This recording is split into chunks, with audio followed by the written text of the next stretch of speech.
Hanging a gate requires a sturdy post, but this isn't just limited to wood posts.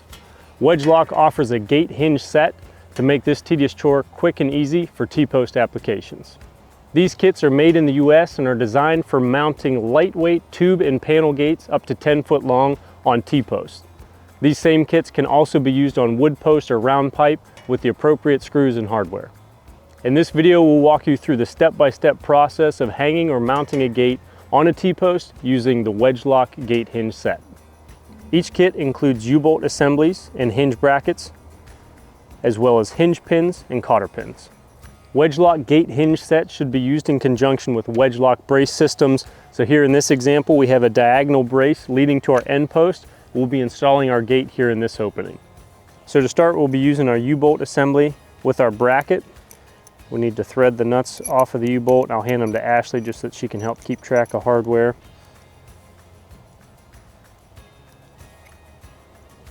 We'll take our plate off. So we want to be in this third gap, and we want our bottom bracket to face downward with the ear facing in toward the gate opening. We'll slide our U-bolt through from the back, followed by the plate in the front, and then we can lock these in place with the nuts.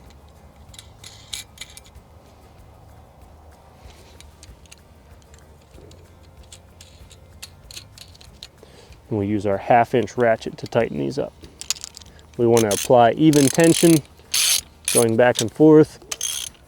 Now don't tighten these nuts up all the way. We want to allow a little bit of play in our bracket. That way when we feed the hinge pin down through our top bracket, we have that play to adjust so that when we tighten it up, everything fits nice and tight. So now we're ready for our top bracket. We're going to leave a gap. We'll mount the top bracket right here. Notice our brackets are facing opposite one another. We'll repeat the same steps with our U-bolt and tighten it up most of the way, allowing a little bit of play.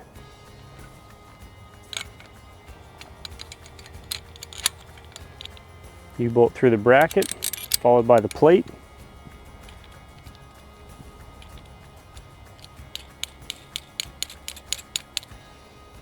And we'll tighten them up a little bit for now.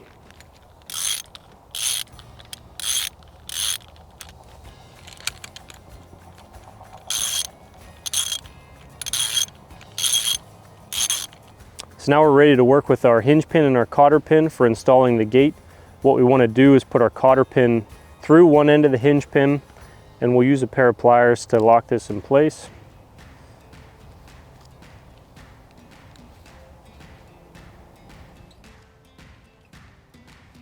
There we go. That way when we slide our gate in place, we can drop it down through the top hole and it'll hold itself. We don't have to hold the hinge pin up.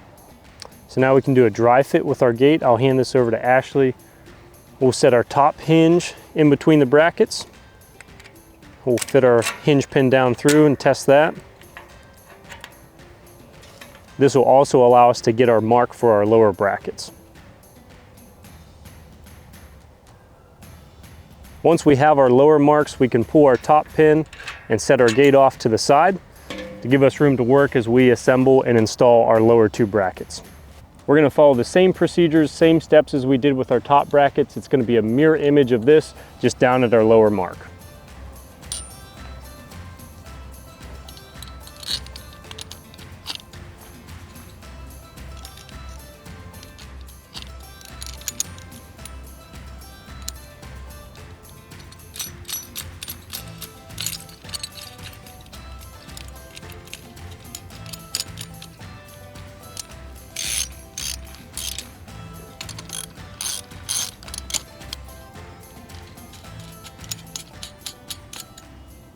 So once we have our top and bottom brackets assembled, we can bring our gate over and do a dry fit.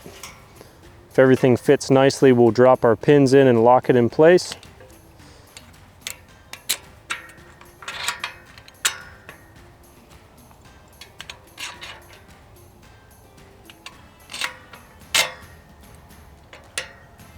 Everything fits, so at this point we can add our cotter pins to the bottom of our hinge pin and tighten up the nuts on our U-bolts.